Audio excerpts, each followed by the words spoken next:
गलियां शांत थीं। कोहरा हर चीज पर एक रहस्यमयी परत चढ़ा चुका था।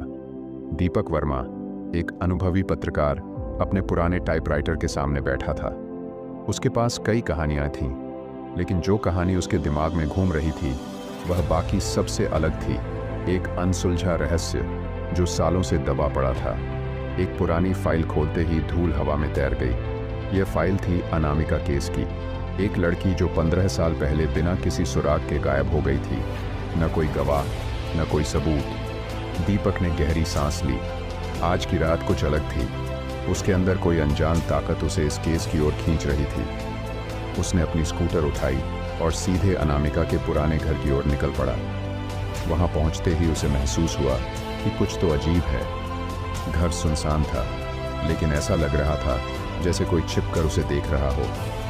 दीवारों पर जाले थे, खिड़कियां टूटी हुई थीं और अंदर घुसते ही फर्श पर बिखरी धूल ने उसका स्वागत किया।